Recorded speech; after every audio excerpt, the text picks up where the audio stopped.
12월은 5번째 주간까지 있습니다. 31일 마지막 송구 영신 예배가 있는 날, 그날이 또 주일입니다. 오늘부터 4주간을 예수님의 오심을 간절히 기대하며 기다리며 소망하는 대림절 시작입니다. 대림절은 어드벤트라는 영어를 쓰는데요. 예수님의 강림을 간절히 소망하며 기대하는 절기입니다. 2023년도 달력 한 장밖에 남지 않았습니다.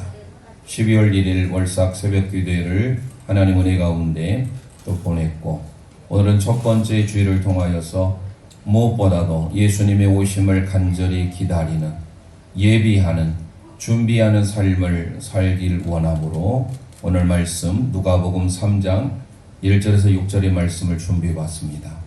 개역 한글에서는 예수님의 오심을 예비하라고 하는 이 헤토이마조라고 하는 헬라어 단어를 쓰고 있는데요.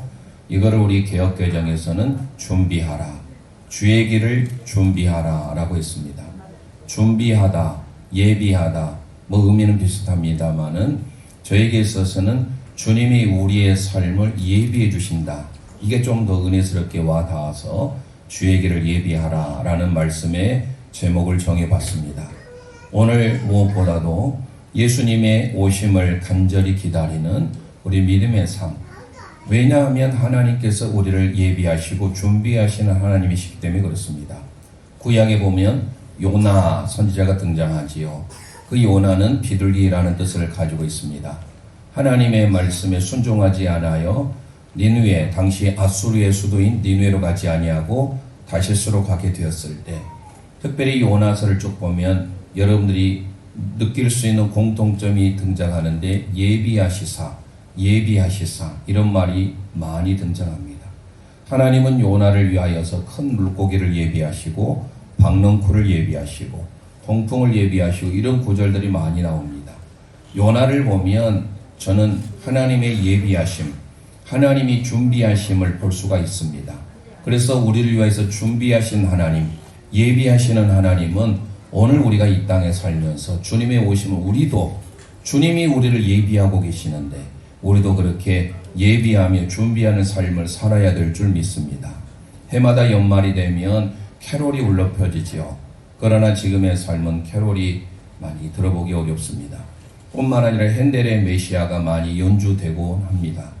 이 시기에는 우리가 유튜브를 통해서라도 얼마든지 캐롤도, 또 크리스마스, 또 관계되는 여러 가지 노래들을 들어볼 수 있는데, 그 중에 핸델의 메시아가 한번 시간 내서 한번 들어보시면 좋을 듯 합니다.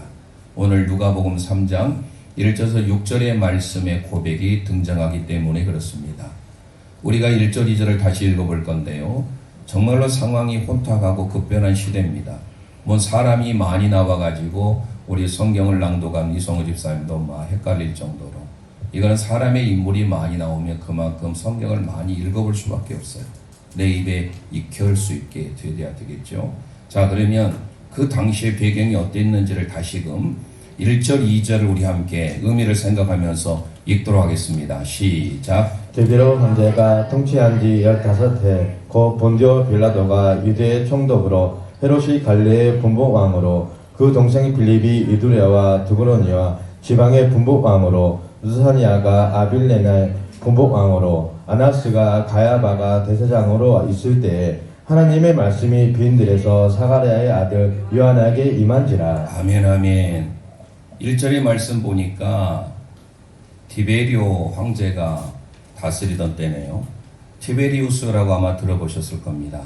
누가복음 2장 1절에 보면 가이사 아구스토가 영을 내어서 예수님의 탄생 때 다스렸던 첫 번째 로마의 왕, 혹시 들어보셨을 겁니다. 학생들은 옥타비아누스라고. 이 옥타비아누스가 바로 2장 1절에 등장하는 가이사 아구스토입니다. 그런 이후에 후계자 아들이 되는 이 티베리우스가 다스리던 데인데요. 뭔가 참 복잡해요. 그런데 우리가 많이 익히 알고 있었던 사도신경에 등장하는 유대의 총독인 본디오 빌라도가 등장하지요. 그리고 원래 대제사장은 어떻습니까? 사망 이후에 세습이 되어지는데, 그것도 아론의 대제사장의 반차를 따라서 되어지는데 희한하게도 대제사장이 2명 있네요. 가야바와 안나스가 있습니다. 안나스는 원래 의미는 참 좋은데요. 가야바의 장모입니다. 아주 실질적인 어떤 역할을 감당했던 사람이었어요. 그의 임기가 끝났습니다. 사실 안나스가 죽으면 그 다음에 가야바가 돼야 되는데 이 가야바가 실질적으로 대제사장으로서 다스리기엔 좀 부족했나 봅니다. 장모의 눈에는. 그래서 당시에 성전에서 섬기던 대제사장이 2명 있었다는 것은 그만큼 시대가 참 혼란스럽다. 이렇게 볼 수가 있습니다. 1, 2절을 다 일일이 살펴보자면 우리가 살펴보고자 하는 내용이 좀 시간이 지체되기 때문에 이 정도로 생각해보고 하나님의 말씀이 성전에 있어야 되잖아요. 성전의 대제사장, 우리가 예배하는 이곳에 하나님의 임재가 있어야 되는데 놀라운 역설을 표시합니다. 2절 하반절을 다시 보면 하나님의 말씀이 누구에게? 세례 요한에게 임하는데 중요한 건 밑줄에서 빈들을 밑줄하겠습니다. 에레모스라고 하는 단어입니다. 에레모. 이 구약이 바로 미드바르입니다. 함께 고백할까요? 미드바르. 미라고 하는 것은 안에, 함께, 중앙에라는 것입니다. In the midst라는 말이에요. 다바르 들어보셨을 겁니다. 말씀이에요. 광야는, 사막은, 빈들은 말씀과 함께 동행할 때 임하는 하나님의 임재라는 거예요.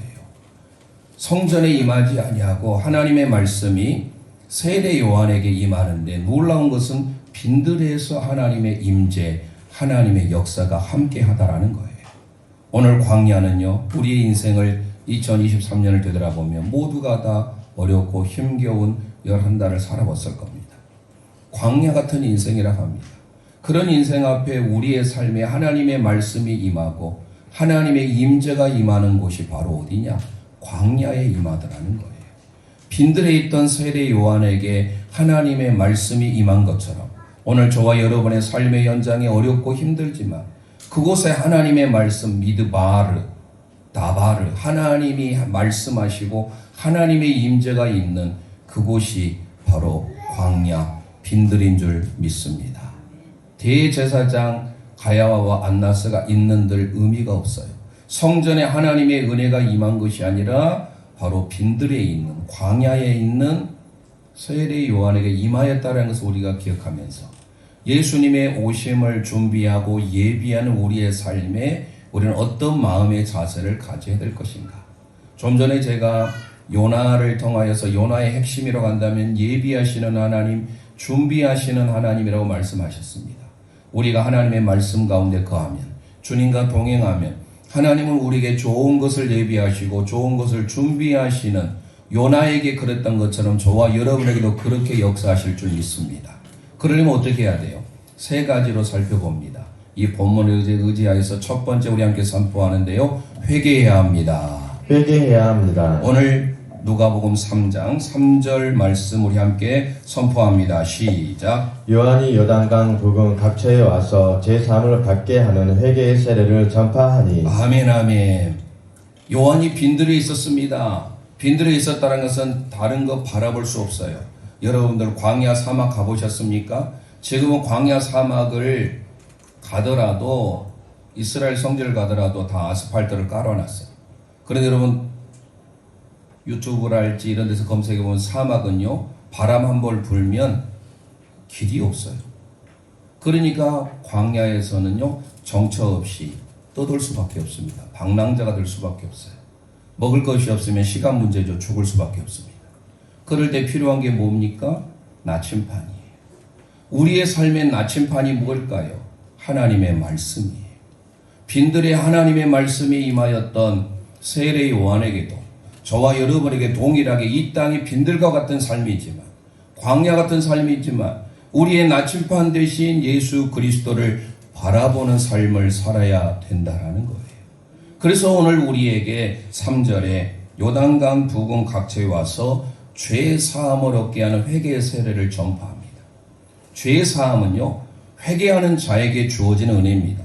오늘 본문과 평행 본문이 바로 마태복음 3장에 있는데요. 마태복음 3장 1절 2절은 이렇게 소개합니다. 함께 고백합니다. 시작. 그때 세례 요한이 이르러 유대 광야에서 전파하여 말하되 회개하라 천국이 가까이 왔느니라. 아멘 아멘. 지금 빈들을 마태는요 유대 광야라고 소개하고 있어요. 쉐펠라.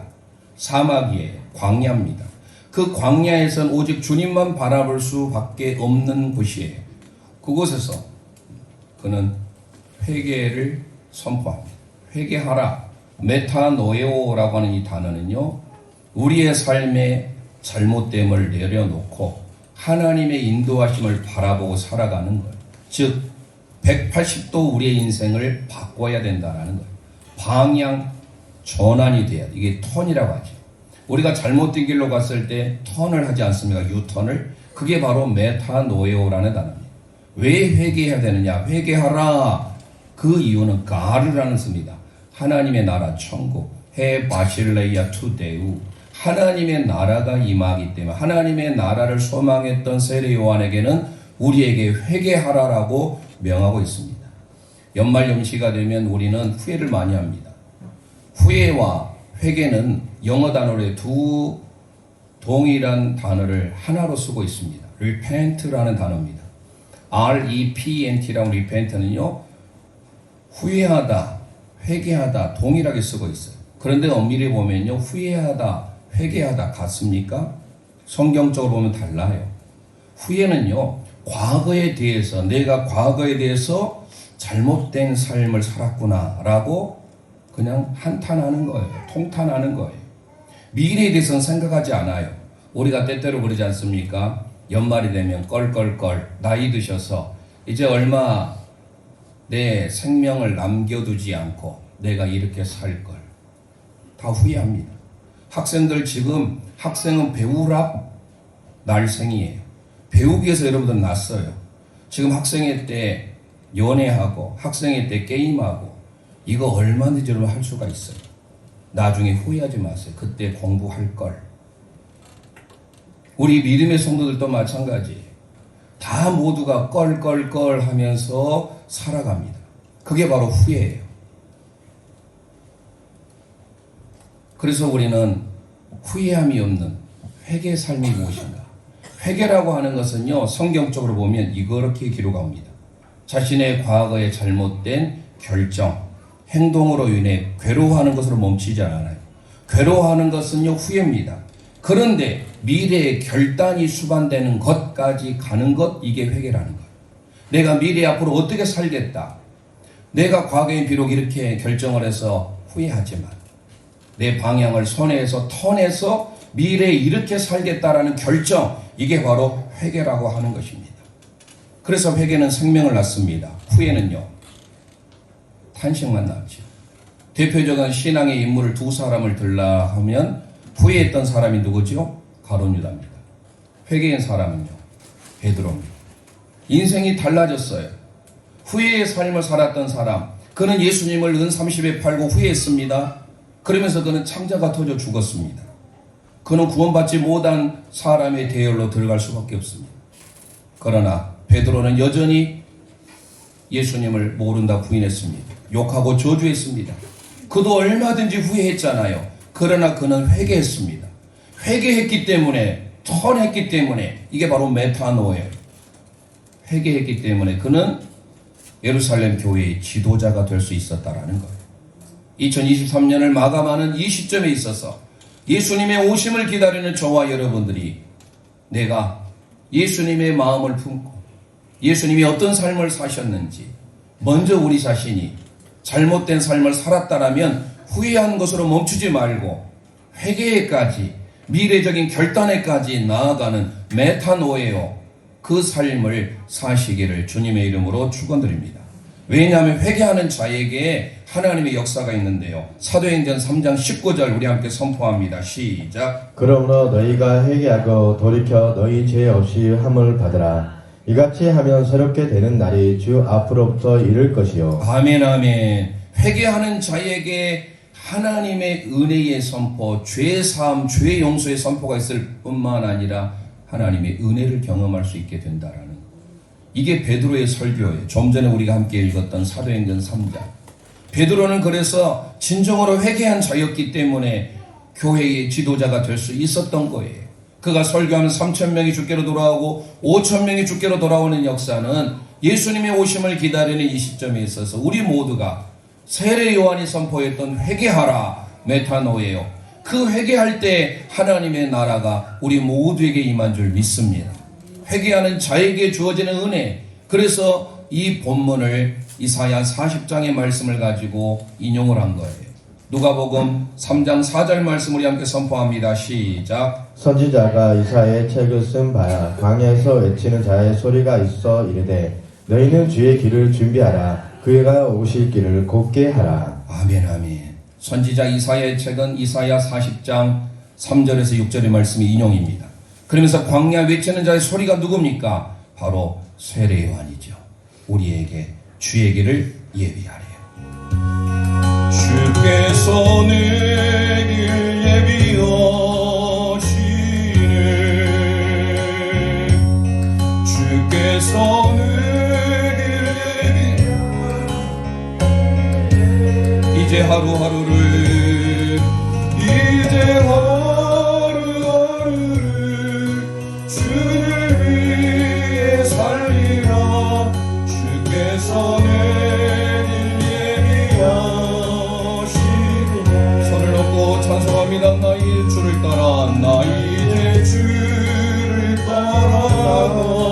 따라가려네. 아멘.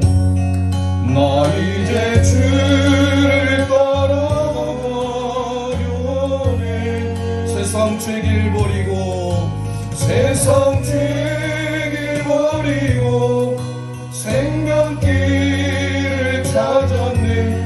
나 이제 주를 따라가려네. 나 이제 경손하게 가려네.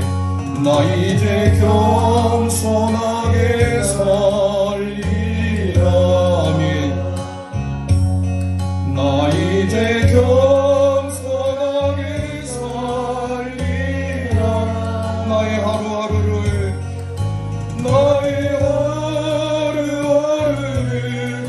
주를 따라가리라. 나 이제 겸손하게 살리라. 나 이제 기도하며 살리라. 나 이제 기도하며 살리라. 아멘. 나 이제 기도하며 살리라. 나 이제 기도하며 살리라. 이제 하루하루를 주를 위해 살리라. 나 이제 기도하며 살리라. 나 이제 진실하게 살리라. 나 이제 진실하게 살리라. 나 이제 진실하게 살리라.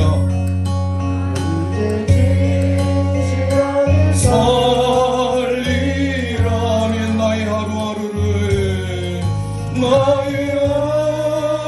하루하루를 주를 따라가리라. 나 이제 진실하게 살리라. 1절만 다시 합니다. 주께서 내 길 예비하시네. 주께서 내 길 예비하시네. 주께서 내 길 준비하시네. 주께서 내 길 준비하시네.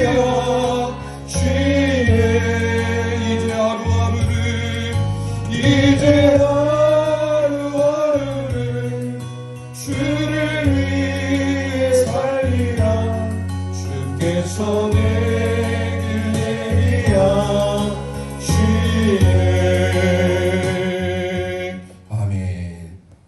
우리의 2023년 마지막 한 해를 되돌아보면서 후회하는 삶이 아니라 진정한 회개하는 삶, 회개하는 자에게 주어지는 그 하나님의 은혜를 우리가 누리기를 소망합니다.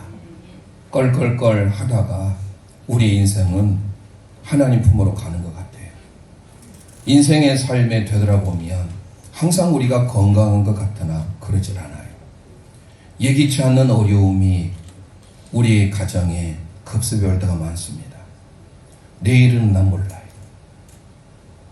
주님이 해토임하죠. 예비해 주시고 준비해 주셔야 가능한 겁니다. 요나에게 큰 물고기를 예비해 주신 하나님, 요나에게 박넝쿨을 예비해 주신 하나님, 우리 이생의 삶에 2024년도 주님의 인도함을 받고 주님의 예비함, 해토임하죠. 우리가 주님 앞에 미리 준비의 삶을 살 때 하나님이 우리를 통하여 영광 받으신 줄 믿습니다. 그러기 위해서 우리는 회개해야 돼요. 후회는 의미 없어요. 가룟 유다처럼 인생을 마무리합니다. 두 번째 우리 함께 선포합니다. 겸손해야 합니다. 겸손해야 합니다. 오늘 누가복음 3장 5절 상반절 말씀 우리 함께 선포합니다. 시작. 모든 골짜기가 메어지고 모든 산과 작은 산이 낮아지고. 아멘. 골짜기 기억나시죠? 산마다 다 골짜기가 있습니다. 그런데 주님이 오실 길을 예비했던 세례 요한, 골짜기가 채워진대요. 플레로. 우리 골짜기는 어떻습니까? 골짜기로 떨어지는 경우들이 많잖아요. 최근에 산에 올랐다가 좋은 사진을 남기기 위해서 뒤로 무르다가 해서 골짜기로 떨어진 일들이 비일비재합니다. 그래서 목숨을 잃기도 하죠. 그 사진 한컷 멋지게 남겨보려다가 골짜기는 우리의 삶의 어려움입니다. 그런데 주님의 오심으로 인하여 그 골짜기가 플레로 충만하게 되고 채워진다는 거예요. 좀 전에 우리가 예배 전에 충만이라는 찬송 들었죠. 우리가 충만케 되는 비결이 뭘까요? 인생의 광야길에 미드바를 하겠어요. 말씀과 동행하고 말씀의 임재가 있어야 그게 우리의 광야길을 헤매지 않고 우리를 바른 길을 인도하는 거예요. 우리 주님을 붙잡아야 골짜기가 메워집니다. 골짜기가 가득 차게 됩니다. 채워집니다. 충만하게 됩니다. 그리고 산들이 모든 높은 뾰족뾰족한 산들이 낮아진대요. 그런데 이 낮아진다라는 단어가 타페이노스라는 단어를 쓰고 있습니다. 타페이노스라는 단어 어디에 있습니까? 겸손하다 할 때 쓰는 단어예요. 모든 높은 산들은 주님으로 인하여 낮아지게 된 삶, 바로 겸손이에요. 주님으로 인하여 골짜기는 충만하게 되고 채워지게 되고 플레로, 주님으로 인해서 높아진 산들은 겸손하게 낮아지게 되는 은혜를 우리 모두가 누리시기를 소망합니다. 우리 주님의 자기 비하의 고백이 바울 사도의 빌립보서 2장을 통하여서 우리에게 아주 정확하게 제시해주고 있습니다. 빌립보서 2장 5절에 너희 마음에 이 마음을 품으라. 곧 그리스도 예수의 마음이니 예수 그리스도의 마음을 품으래요. 그러면서 2장 6절에서 8절까지 우리 함께 선포하도록 합니다. 시작. 그는 근본 하나님의 본체시나 하나님과 동등됨을 취할 것으로 여기지 아니하시고 오히려 자기를 비워 종의 형체를 가지사 사람들과 같이 되셨고 사람의 모양으로 나타나사 자기를 낮추시고 죽기까지 복종하셨으니 곧 십자가에 죽으심이라. 아멘, 아멘. 여기서 자기를 낮추시는 이게 바로 타페이노스예요. 그리고 겸손의 극치가 나옵니다. 밑줄 하세요. 죽기까지 복종하셨으니. 우리 예수님의 자기 비하에서는 주님은요 하나님과 동등됨 제2위격이십니다. 하나님의 아들이시오 구원자이신 예수 그리스도, 그분은 지금 저희들이 생명의 삶을 하고 있죠. 골로새서를 통하여 바울 사도가 예수 그리스도의 찬미가를 불렀지 않습니까? 2장을 통하여 새벽에 참여하신 분들은 알 겁니다. 그는 근본 하나님의 본체시요 하나님과 동등되고 만물의 으뜸이 되신 그분이에요. 그런데 그 예수님이 자기를 낮출 뿐만 아니라, 이게 타페노스라는 단어입니다. 그런데 죽기까지 복종하셨대요. 이게 겸손의 최고봉이에요. 죽기까지 복종하신 예수 그리스도께서 십자가에 죽으셨다라는 것입니다. 그리스도의 낮아지심은 겸손의 극치다라는 것이에요. 그래서 예수님이 오시기 500년 전에 스가랴 선지자가 예수님이 앞으로 어떻게 오실 것을 이렇게 예언하고 있습니다. 스가랴 9장 9절 함께 선포합니다. 시작. 시온에 따라 크게 기뻐할지어다. 예루살렘에 따라 즐거이 부를지어다. 보라, 내 왕이 내게 임하였으니 그는 공의로우시며 구원을 베푸시며 겸손하여서 나귀를 나타나시니 나귀의 작은 것 곧 나귀 새끼니라. 아멘. 예수님은 충분히 힘이 있었습니다. 권력이 있었습니다. 힘과 권력 있는 사람은 말을 타요. 말을 타고 입성합니다. 승리의 개성가를 부릅니다. 그런데 예수님은 힘이 있어도 자기 힘을 과시지 않습니다. 높은 산들을 낮추게 하는, 우리 교만의 산을 낮춰줘야 되고, 내가 하나님 앞에 그렇게 믿음으로 살지 못했던 것들이 낮아져야 돼요. 예수님처럼 더 낮아져야 돼요. 죽기까지 십자가의 복종의 삶을 사셔야 됩니다. 그러면 힘이 있어도 권력이 있어도 스스로 나귀의 작은 것, 나귀 새끼를 타고 예루살렘에 입성하였다라는 사실이에요. 그래서 오늘 저희들이 품어야 될 마음은 예수님의 겸손의 마음인 줄 믿습니다. 내가 힘이 없어서 겸손한 거 아니에요. 내가 힘이 있지만 다른 사람을 그렇게 예수님처럼 섬기겠다라는 거예요. 어떤 사람에게 하나님이 은혜를 베푸십니까? 기독교에 있어서 최고의 윤리, 최고봉이 뭐일까요? 그게 바로 휴밀리티라고 하는 겸손이에요. 이게 바로 타페노스요, 구약에서는 아나우라는 말을 씁니다. 잘 아는 바와 같이 야고보서 4장 6절 말씀 우리 함께 선포합니다. 시작. 그러나 더 큰 은혜를 주시나니 그러므로 일렀으되 하나님의 교만한 자를 물리치시고 겸손한 자에게 은혜를 주시다 하였느니라. 할렐루야.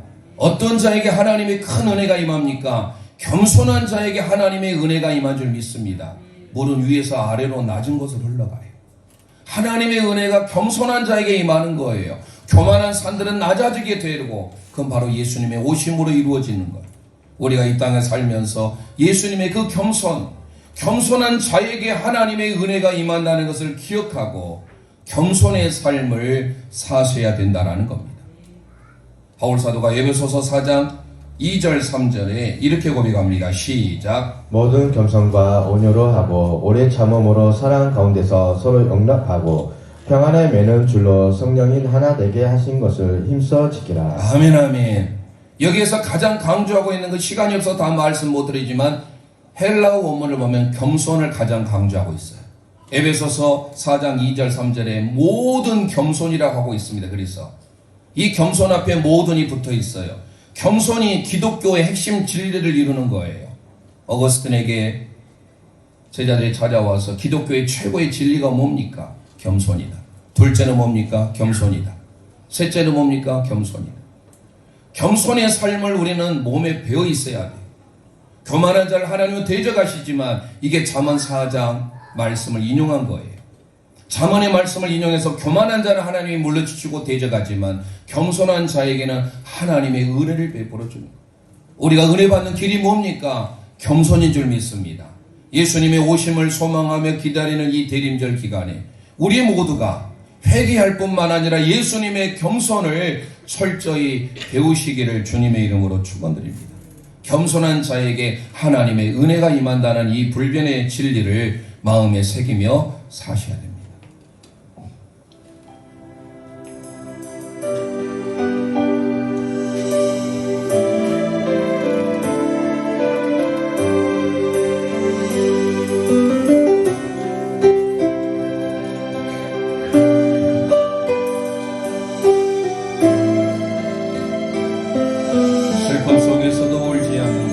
슬픔 속에서도 울지 않는 것, 억울해서 울지 않는 것, 걱정할 수밖에 없는 상황 속에도 걱정하지 않는 것. 가슴에 서놓고 찬송합니다.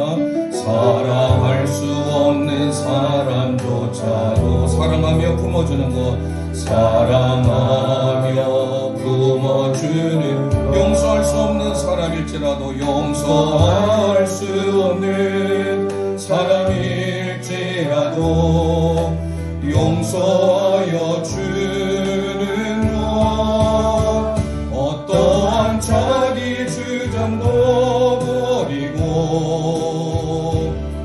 오직 모든 것을 주님 뜻에 맡기면 내가 강한 것이 아니라 주가 강함을 보여주니 진정한 겸손. 참을 수 없어도 화내지 않고 끝까지 인내하는 것, 감사할 수 없는 그런 조건에서도 감사하며 사는 것, 칭찬이 나는 가운데서도 침묵하며 살아가는 것, 말씀 순종하게 어려울지라도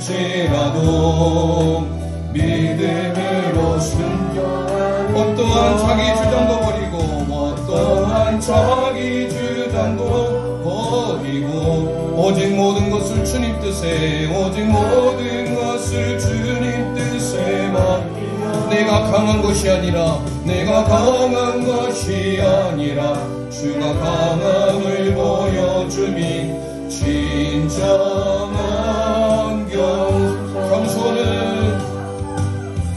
겸손은 겉사람이 드러나지 않고 속사람이 드러나는 것,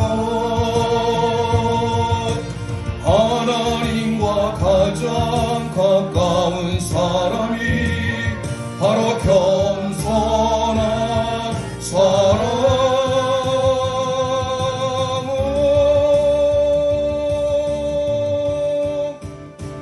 어떠한 자기 주장도 버리고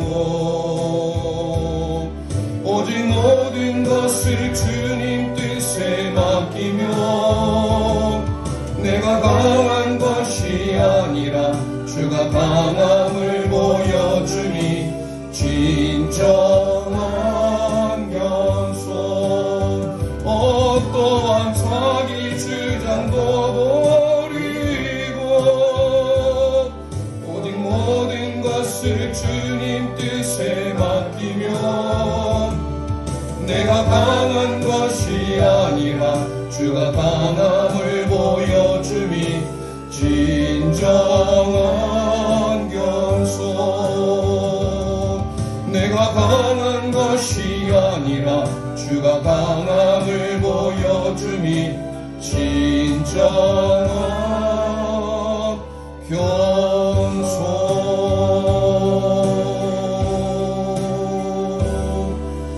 아멘 아멘. 겸손은 내가 강한 것이 아니고 주님이 강한 것을 보여주는 거예요. 한자로 보면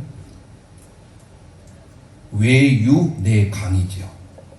겉에는 부드러운데 힘이 없어서 부드러운 게 아니에요. 힘은 있으나 내 강함을 보여주지 않고 나의 내면, 내가 강하지만 내가 강한 것을 보여주는 것 아니에요. 주가 강함을 드러내는 것, 그게 겸손이에요. 첫사람 아담이 하나님과 같이 되려고 했잖아요. 그의 안에서 하와를 통하여, 이브를 통하여서 선악을 알게 한 열매를 먹고 교만해져서 눈이 밝아졌습니다. 아담으로서는요, 하나님은 첫사람 아담으로서는 교만으로 인하여 그는 에덴 동산에서 쫓겨나게 됩니다. 두 번째 아담이 누구죠? 예수 그리스도죠. 두 번째 아담, 그분이 바로 오늘 빌립보서 2장을 통하여 겸손의 극치를 보여주셨습니다. 낮추시고 타페노스 죽기까지 복종하셨을 때 구원의 역사가 이루어진 줄 믿습니다. 진정한 회복은 어디에 있을까요? 내가 강함이 아니라 주님이 강함을 보여주고 나로 인하여서 주님이 드러나는 삶, 나는 죽고 예수 그리스도가 드러나는 삶, 주님이 강함을 보여주는 그 겸손, 그 겸손의 삶을 우리 모두가 사시기를 소망합니다. 세 번째 우리 함께 선포합니다. 온유해야 합니다. 온유해야 합니다. 오늘 본문 말씀 누가복음 3장 5절 하반절 함께 선포합니다. 시작. 굽은 것이 고다지고 험한 길이 평탄할 것이요. 아멘 아멘. 굽은 것이 고다지게 된대요. 우리는 많이 굽어 있는 분들이 많아요. 등이 직접 굽어 있는 것도 안 좋지만 우리의 마음이 굽어 있어요. 늘 삐뚤어 있어요. 부정적으로 생각해요. 어떤 말을 하면 꼭 그것을 하나님의 말씀으로 받아들여야 하는데 꼭 부정적으로 받아들이는 등이 굽은, 마음이 굽은 사람들이 있어요. 예수님이 오심으로 그 모든 것들을, 굽어진 것을 곧게 펴고 험한 삶이 평탄하게 되는 역사가 일어나게 됩니다. 입만 열면 부정적인 우리의 입술이 주님으로 인하여, 주님의 온유함으로 인하여, 이 프라이스라고 하는 이 말은 성령의 9가지 열매를 작년에 한번 설교를 드렸습니다. 시리즈로. 온유하니까 그냥 부드럽고 힘이 없어서 부드럽다 이 생각할 수가 있는데 그게 아니에요. 프라이스라고 하는 이 단어는요, 야생마처럼 성격이 거칠고 급합니다. 여러분, 야생마 함부로 그 옆에 가면 큰일 나요. 말이 한번 발길지 하면 우리는 잘못하면 죽습니다. 그런 야생마와 같이 길들여지지 않는 말이라 할지라도 조련사에 의하여서 길들여짐으로 뛰어난 준마가 되는 거예요. 그게 바로 프라이스예요. 온유는 내가 성격이 있어요. 내가 강합니다. 하지만 내가 있는 모습 그대로 다 표출하지 않아요. 우리의 마음이 굽은 것을 상대방에게 마음을 아프게 하면서 부정적으로 원망하며 하지 않습니다. 주님이 바로 이 땅에 오심으로 온유의 삶으로 오셨다라는 거예요. 온유의 삶의 대표적인 구약의 사람 바로 누구지요? 모세입니다. 민수기 12장에 가보면 모세를 향하여서 많은 사람들이 대항을 합니다. 모세도 얼마든지 성격이 있었어요. 두 돌비를 깰 정도 있지 않습니까? 의분이 있었던 사람이 나중에 반석을 명하여서 물을 내라 했는데도 이스라엘 백성들이 말을 듣질 않아서 의분이 일어나가지고 반석을 2번 내리치잖아요. 그걸로 인해서 하나님의 의를 드러내지 않았다 해서 그는 느보산까지, 기력이 쇠하지 않은 120세까지 요단 동편의 모압에서 그는 최후의 죽음을 맞이하게 되죠. 모세도 성격이 있습니다. 모세가. 그러나 그 모세가 어땠습니까? 하나님께서 자기의 강함을 그대로 표출하지 않았어요. 자기 삐뚤어진 마음, 굽어진 마음을 그대로 살지 않았어요. 민수기 12장 3절 우리 함께 선포합니다. 시작. 이 사람이 모세는 온유함이 지면의 모든 사람보다 더하더라. 아멘. 우리가 이 땅에 살면서 어렵고 힘들고 애매히 고난당할 때가 있습니다. 왜 저 사람은 저렇게 삐뚤어지게 생각을 할까? 왜 마음이 삐뚤어졌을까? 굽어졌을까? 하지만 모세는 거기에 대해서 일일이 대꾸하지 않아요. 애매히 고난당하도 사실 모세는 애굽의 모든 수준 높은 교육을 다 받았잖아요. 얼마든지 자기의 권력을 휘두를 수 있습니다. 그런데 모세를 평하기를 이 사람 모세는 온유함이, 이게 바로 프라이스입니다. 지면의 모든 사람보다 승하더라. 온유한 자에게 주어진 축복 다윗이 고백하잖아요. 다윗이 시편 37편 11절에 이렇게 고백합니다. 시작. 그러나 온유한 자들은 땅을 차지하며 풍성한 화평으로 즐거워하리로다. 아멘 아멘. 온유한 자에게 하나님은 땅을 차지하는 은혜를 주실 뿐만 아니라 샬롬, 화평을 허락하십니다. 마태복음 5장 5절에 활복에서 이글을 인용하지 않습니까? 온유한 자는 땅을 차지하게 됩니다. 그 앞에 보면 여호와를 기대하며 여호와를 바라는 자 하나님을 땅을 차지하게 하겠다. 온유한 자에게 주어진 하나님의 은혜 아닙니까? 온유한 사람 바로 모세는 예수님을 예표하는 인물이었습니다. 그래서 무엇보다도 온유의 대표적인 사람 바로 예수님이죠. 마태복음 11장 29절 함께 선포합니다. 시작. 나는 마음이 온유하고 겸손하니 나의 명예를 메고 내게 배우라. 그리하면 너희 마음이 쉼을 얻으리니. 아멘 아멘. 예수님의 온유의 마음과 겸손의 마음, 프라이스, 타페이노스, 그 마음을 우리가 품기를 소망합니다. 예수님의 오심을 기대하며 고대하며 바라는 이 대림절 첫 번째 주간, 주님이 오실 길을 예비하는 해토임하죠. 준비하는 삶이 무엇인가? 마지막 골로새서 3장 12절 말씀을 통하여 구원받는 저와 여러분에게 옷을 입어야 되잖아요. 목회자로서 제가 옷을 반듯하게 입으니까 목회자로서의 품위가 나잖아요. 제가 만약에 일복, 작업복으로 여기에 섰다고 생각해 보세요. 우리 구원받은 자에게 하나님은 어떤 옷을 입어야 되는지 골로새서를 통해 이렇게 말합니다. 3장 12절 시작. 그러므로 너희는 하나님의 택하사 거룩하고 사랑받는 자처럼 긍휼과 자비와 겸손과 온유와 오래 참음을 옷 입고. 아멘 아멘. 성령의 9가지 열매도 있지만 구원받은 저와 여러분들이 반드시 입어야 할 옷을 소개하고 있다는 사실이에요. 온유란 게 뭡니까? 좀 전에 말씀드렸어요. 프라이스는 내 성격, 내 고집, 내 생각 모든 것들을 내려놓고 하나님의 일하심을 바라보며 조용히 인내하며 기대하며, 이것도 마찬가지로 외유내강인 거예요. 겸손의 삶도 외유내강이죠. 온유의 삶도 마찬가지. 내가 먼저 주님의 마음처럼 섬기며 연말연시에 어렵고 힘든 이웃들을 돌아보면서 예수님이 그러한 삶을 사셨어요. 헐벗은 자에게 옷을 내어주고, 우리가 어떤 옷을 입어야 되는지 오늘 말씀을 통해서 우리의 삶, 겸손의 옷을 입고 온유의 옷을 입어 지극히 낮은 곳에 있는 그들에게 섬김과 나눔과 베품의 삶을 실천해야 되는 거예요. 내가 머릿속에 깨달았고 은혜 받은 걸로 끝나면 안 됩니다. 야고보 사도를 말한 것처럼 행함이 없는 믿음은 죽은 믿음이에요. 오늘 우리의 삶에 행동이 있어야 됩니다. 행함이 있어야 됩니다. 우리의 자녀를 위해서 우리 한국은 교육 얼마나 이해를 씁니까? 두 번째, 아마 세계에서 두 번째 가라면 서울 올 정도로 교육의 최고를 달리고 있습니다. 우리가 시골에서 살아서 그러지 서울의 강남 8학군, 특히 대치동에 있으면 아마 우리 못 살 거예요. 저희 시대에는 개천에서 용나는 시대를 살았습니다. 저도 이 홍농중학교, 홍농국민학교를 초등학교를 다녔고 홍농중학교를 가서 광주로 유학을 가게 됐습니다만 저는 사실 학원의 학도 몰라요. 제 친구 전교 1등 했던 애도 마찬가지예요. 그런 친구들도 어찌됐든 서울대, 연세대, 고려대는 못 갔습니다만 이 지방에서 최고인 의대를 가고 저는 법대를 나란히 갔습니다. 그때는 개천에서 용나는 시대였어요. 지금은요. 조부모의, 할아버지 할머니의 경제력이 뒷받침되지 않으면 안 되는 시대. 부모에는 정보력이에요. 특히 아버지는 무관심해야 돼. 엄마의 정보력, 그리고 머리도 따라줘야 돼. 나중에 껄껄껄 하지 마세요. 학생들 후회하지 마세요. 학생 때 공부하는 거예요.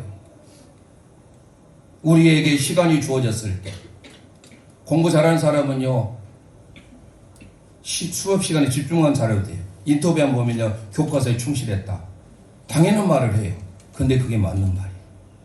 교과서에서는 이 켈러 문항이랄지를 보면 중요하지 않는 곳에서 그림, 여백에 있는 그것까지도 다 읽어봐야 돼요.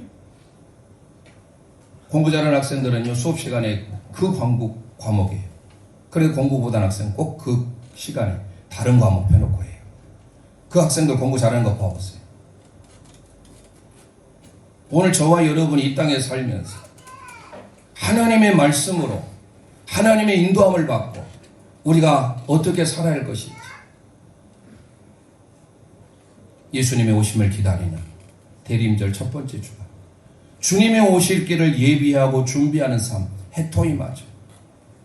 주님처럼 섬기며, 주님처럼 겸손하며, 주님처럼 온유하며, 그런 삶을 우리가 살기를 주님이 원하고 계시는 거예요. 그래서 어려운 사람들에게 흘러보내야 돼요. 어려운 사람들에게. 아까 제가 교육에 대해서 말하다가 다른 말하게 됐지만 자녀들 위해서는 얼마나 아낌없이 투자합니까? 내 자녀에 대해서는 빚을 내서라도 합니다. 예기치 않는 일이 생겼을 때 빚을 내서라도 보냅니다. 갑작스럽게 치료받아야 하면 치료 못합니까? 어떻게 해서든지 치료하려고 했었지. 그러면 지금의 시대에 있어서 우리가 정말로 하나님의 마음을 가지고, 예전에 우리의 순수한 신앙의 선배들은 얼마나 신앙을 정말로 순수하게 했는지 몰라요. 그런 점 저희들이 도전받고 주님의 마음을 품어서 예수님의 오심을 소망하며 기다리며 바라는 이 시점에 우리가 회개하고 주님의 겸손과 주님의 온유의 삶을 살기를 주님의 이름으로 축원드립니다.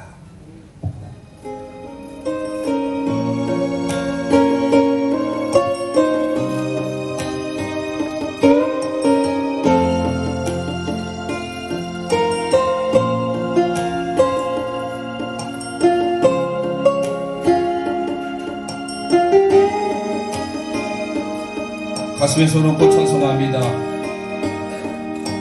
내게 주어진 하루를 감사합니다.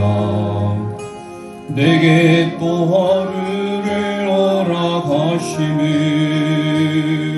이 하루도 헛되이 보내지 않으며 살기 원합니다. 아멘. 이러는 총받을 만한 자격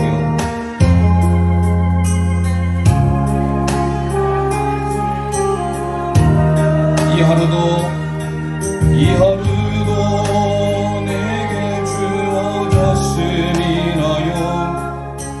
감사드립니다.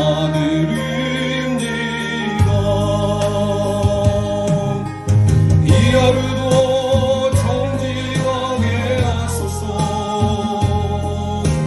이 하루도 친절하게 하소서. 내가 만나는 모든 사람들에게 자비를 베풀게 하소서. 이 하루도 온유하게 하소서. 아멘 아멘. 이 하루도 겸손하게 하소서. 나의 걸음을 지치게 만드는 이들에게 용서를 베풀게. 내게 주어진 하루를 감사합니다. 내게 또 하루를 허락하심을 즐거운 일이듯 감사드립니다. 감사드립니다. 비록 이 하루가 나를 울린다 해도 비록 이 하루가 나를 울린다 해도 원망에만 품지 않을 이유는 나의 주님이 모든 일을 주관하셔서 선을 이루심이라면 이 하루도 평화롭게 하소서. 이 하루도 평화롭게 하소서. 아멘 아멘. 이 하루도 강건하게 하소서. 험한 폭풍이 몰아치는 중에도 평강을 누리게 하소. 이 하루도 성실하게 하소서. 이 하루도 성실하게, 이 하루도 순종하게 하소서. 이 하루도 순종하게 하소서. 나의 마음을 아프게 만드는 이들에게 은총을 베풀게 하소서. 이 시간 우리 합심하여 1분 정도 기도합니다. 예수님의 오심을 기다리는 대림절을 통하여 주의 길을 예비하며 준비하기를 원합니다. 그러기 위하여 우리 마음이 진정으로 회개하길 원합니다. 겸손하길 원합니다. 온유하길 원합니다. 주님의 마음으로 하나님 은혜가 낮은 곳에 임하듯이 어렵고 힘든 자들에게 하나님의 통로, 하나님의 나눔과 베품의 삶을 실천할 수 있도록 이 시간 주여 한번 합심하여 부르짖고 기도합니다. 주여. 아버지 하나님 은혜를 감사합니다. 오늘 복된 주의 날 대림절의 첫 번째 주간을 통하여 하나님께서 우리에게 누가복음 3장의 말씀으로 주의 길을 예비하며 주의 길을 준비하라 하셨습니다. 사회가 혼탁한 그때에 빈들의 광야에 있는 세리 요한에게 말씀이 임하였습니다. 우리의 삶이 광야입니까? 그 광야에 하나님의 말씀과 동행함으로 하나님을 바라보고 하나님의 임재를 우리 모두가 회개하며 살기를 원합니다. 겸손하기를 원합니다. 하나님 앞에 온유의 삶을 살기 원합니다. 주님이 원하시는 삶이 무엇인지 나는 죽고 예수로 살기를 원합니다. 주님이 원하시는 삶, 왜 이 땅에 예수님이 오셨는지 다시금 마음에 기억하며 순종하며 살기를 원합니다. 우리가 하나님을 사랑하면서 주님처럼 섬기겠습니다. 주님의 마음을 가지며 살겠습니다. 예수님의 온유와 예수님의 겸손의 마음으로 살아가는 우리 믿음의 삶을 위해 도와주옵소서. 여르도 온유하게 하소서. 여르도 겸손하게 하소서. 나의 걸음을 지치게 만드는 이들에게 용서를 베풀게 하소서. 살아계신 하나님 아버지 은혜를 감사합니다. 예수님의 오심을 기다리는 대림절 첫 번째 주간을 통하여 누가복음 3장 1절에서 6절의 말씀, 오실 주님의 길을 예비하며 준비하길 원합니다. 우리의 마음이 회개의 마음으로, 온유의 마음으로, 겸손의 마음으로 나아가게 도와주셔서 하나님 은혜가 낮은 곳에 임하듯이 주님과 동행함으로 내가 죽고 그리스도가 사는 역사 허락하여 주옵소서. 예수님 이름으로 감사하며 기도합니다. 아멘.